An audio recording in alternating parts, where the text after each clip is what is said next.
အားလုံးပဲမင်္ဂလာပါဒီဗီဒီယိုကတော့ဘဝရဲ့စွမ်းရည်၄မျိုးဆိုတဲ့ခေါင်းစဉ်နဲ့တရားတူတူလေးတစ်ပုဒ်မျှဝေပေးချင်ပါတယ်အဲ့တော့ဒီတရားကိုဦးစင်းကမြတ်စွာဘုရားဟောကြားထားတဲ့ဆရာတုတ်တန်ကိုအခြေခံပြီးတော့မျှဝေပေးသွားမယ်ပေါ့နော်အဲ့တော့ဆရာတုတ်တန်မှာနတ်သားတစ်ယောက်ကမြတ်စွာဘုရားကိုမေခွန်း၄ခုနဲ့လာမင်းမြန်းထားတယ်ပေါ့နော်အဲ့ဒီမေခွန်းကပါလေလဲဆိုတော့ဂိန္ဒုယဝဆရာတာတုဂိန္ဒုတာတုပဋိဋ္ဌိတံဂိန္ဒုနရဏံရတနံဂိန္ဒုသောလေဟိဒုအာရံဆိုတော့သူမေးမြန်းထားတယ်ပေါ့နော်အဲ့ဒီမေခွန်းရဲ့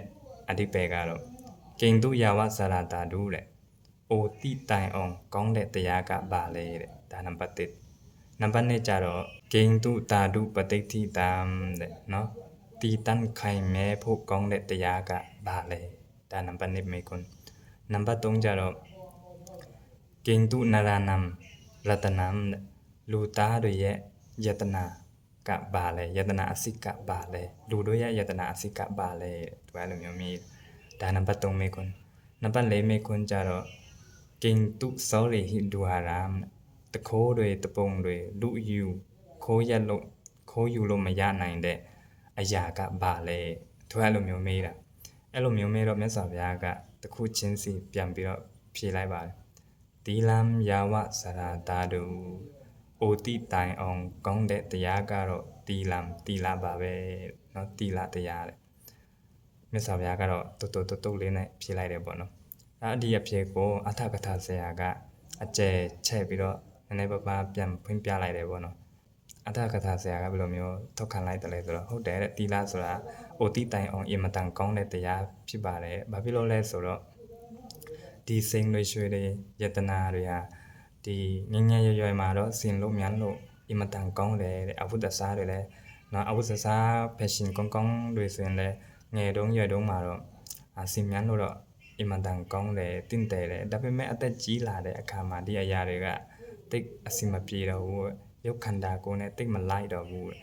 နော်တကယ်လို့စင်မြန်မယ်ဆိုရင်အပြောခံရတတ်တယ်ပေါ့နော်ဟာဒီအဖွားကြီးကပါလဲဒီအဖိုးကြီးကပါလဲယူနေပြီလားခလေးကြနေတာပဲဆိုပြီးတော့အပြောခံရတတ်တယ်တဲ့အထကထာဆရာကအဲ့လိုမျိုးရှင်းပြထားတယ်ပေါ့နော်ဒါပေမဲ့တီလာကြတော့တဲ့ငယ်ရွယ်မှာလဲတီလာရှိတာကောင်းတယ်ဘယ်သူမှလည်းမပြောဘူးအချင်းမတော့ခံရသေးတယ်နော်အသက်ကြီးလာတဲ့အခါမှာလဲတင်တယ်တယ်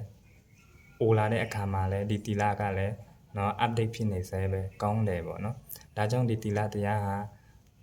ဒီအရွယ်3ပါးမှာ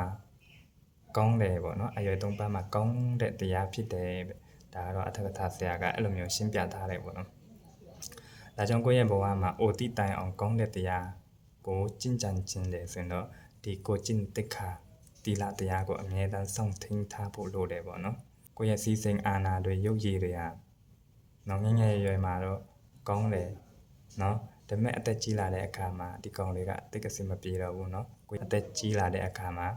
အတုံးတိတ်မဝင်တော့ဘူးသူတို့ကပျက်စီးသွားတယ်ပြောင်းလဲသွားတတ်တယ်ဒါပေမဲ့တီလာကြတော့မပြောင်းလဲနိုင်တော့ဘူးပေါ့နော်ဒါနံပါတ်1တစ်ချက်တီလာဟာအိုတီတိုင်အောင်ကောင်းတယ်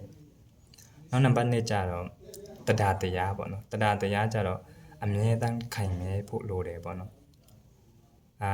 ဒီပညာနဲ့အခြေခံတဲ့တရားရှိဖို့လိုအပ်တယ်ပေါ့နော်တကယ်လို့ပညာနဲ့အခြေခံတဲ့တရားမရှိဘူးဆိုရင်လောကဓာတ်မုံတိုင်းတေးသေးလေးကြုံတွေ့လာတာနဲ့နော်ပြို့လဲသွားနိုင်တယ်ပေါ့နော်ကိုယ့်ရဲ့မှန်ကန်တဲ့လမ်းကြောင်းအပေါ်ဘုရားတရားတန်ခါအပေါ်ယုံကြည်တဲ့တရားတကယ်လို့မခိုင်မြဲဘူးမခိုင်မာဘူးဆိုရင်လောကဓာတ်နဲ့ကြုံတွေ့လာတဲ့အခါပြို့လဲသွားနိုင်တယ်ဒါကြောင့်တရားဟာအမြဲတမ်းခိုင်မြဲဖို့လိုအပ်တယ်တဲ့ဒါကတော့နံပါတ်2တစ်ချက်နံပါတ်3တစ်ချက်ကျတော့ပညာနာရတနံပညာဟာလူသားတွေရဲ့ယတနာအစစ်ပါပဲ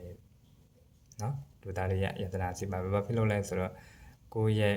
ပညာဟာဘယ်သူမှခိုးယူလို့မရနိုင်စီစိန်တွေဥစ္စာတွေဟာနော်ယန္တုမျိုး၅ပါးနဲ့လည်းပျက်စီးသွားနိုင်တယ်နော်ဒါပေမဲ့ပညာကြတော့ကိုယ့်ရဲ့ဥနောက်ထဲမှာရှိတဲ့အသိဉာဏ်ပညာတွေပြဿနာကိုဖြေရှင်းနိုင်တဲ့နော် problem solving ability တွေဟာကိုယ့်ရဲ့တကယ်ယတနာအစစ်ပဲပေါ့နော်ဒါကြောင့်ပညာတွေဟာလည်းနော်အမြဲတမ်းရှာဖွေဖို့လိုအပ်တယ်ပေါ့နော်ဒီပညာတွေဟာကိုယ့်ရဲ့တကယ်ယတနာအစစ်ပဲဖြစ်တယ်ပေါ့ဒါနံပါတ်3တစ်ချက် နောက်နံပါတ်၄တစ်ချက်ကြတော့ပုံညံစောရဟိတူဟာလမ်ကုသိုလ်ကောင်းမှုဟာစောရဟိတူဟာလမ်တခိုးတွေမလူယူမခိုးနိုင်တဲ့အရာဖြစ်တယ်တဲ့ကိုယ့်ရဲ့နော်ဒါနသီလဘဝနာတွေကိုယ့်ရဲ့စိတ်ထားကောင်းတာလေးတွေကိုပေးကမ်းခဲ့တာလေးတွေကိုယ့်ရဲ့စေတနာကောင်းလေးတွေကိုယ့်ရဲ့ကုသကမ္မတွေဟာဘယ်သူမှခိုးယူလို့မရဘူးကိုယ့်ဘဝကိုအမြဲတမ်းမြင့်တင်ပေးတဲ့အရာဖြစ်တယ်ပေါ့နော်ဒါကြောင့်ဒီကုသိုလ်ကောင်းမှုဟာအမြဲတမ်းလုပ်နေဖို့လိုတယ်နော်ကိုယ့်ဘဝမှာတကယ်လို့အစီမပြေတာရှိရင်ကုသိုလ်ကိုတိုးလုပ်လိုက်ပါအစီမပြေရင်ထပ်လုပ်လိုက်ပါမြတ်စွာဘုရားကပြောတယ်ပုံညာဘိခဝေမံဗယိထားရဟန်းတို့တဲ့ကုသိုလ်ကောင်းမှုလုပ်ရတာလုံးဝမကြောက်ကြနဲ့ဘာဖြစ်လို့လဲဆိုတော့တဲ့နော်ဒုက္ခပုံညတဥစ္စယောဒီကောင်းမှုကုသိုလ်ဟာချမ်းသာဒုက္ခကိုပေးစွမ်းနိုင်တယ်ဆိုပြီးတော့မြတ်စွာဘုရားကအဲ့လိုမျိုးမိန့်ထားတာရှိတယ်ပေါ့နော်ဒါကြောင့်ဒီကုသိုလ်ကောင်းမှုဟာကိုယ့်ရဲ့ဘဝမှာအမြဲတမ်းစုဆောင်ထားဖို့လိုတယ်နေ့တိုင်းတနေ့နဲ့အမြဲတမ်းပြုလုပ်သွားဖို့လိုအပ်တယ်ပေါ့နော်ဒီအရာတွေကဘယ်သူမှလည်းခိုးယူလို့မရနိုင်ဘူးစီစဉ်ဥစ္စာတွေကကိုယ့်ရဲ့လုံခြုံပါတယ်ဆိုတော့ကိုယ့်ရဲ့ဘာနာကောင်းတုံးမှာတခါတလေနိပညာသမားဟက်ကသမားတွေတောင်မှခိုးယူနိုင်သေးတာကိုဒါကြောင့်ဒီဟာတွေကလည်းနော်မလုံခြုံဘူးမတည်မဲဘူးပေါ့နော်ပြောင်းလဲသွားနိုင်တယ်ပေါ့ဒါပေမဲ့ဒီကုသိုလ်တရားကြတော့ကိုယ့်ရဲ့ဘဝမှာအမြဲတမ်းနော်ရှိနေတဲ့အရာတွေကိုယ့်ရဲ့နောက်ကိုလိုက်သွားမဲ့အရာတွေပေါ့နော်အယိတ်လို့ပမာပေါ့အယိတ်ပမာပေါ့ဒါကြောင့်ကုသိုလ်ကိုအမြဲတမ်းပြုလုပ်ဖို့မမေ့နဲ့ပေါ့နော်ဒါကတော့လူတစ်ယောက်မှာရှိတင်ရှိထိုက်တဲ့အရေးချင်း၄မျိုးကိုစရာတုတ်တံမှာမြတ်စွာဘုရားကဟောကြားထားတယ်ပေါ့နော်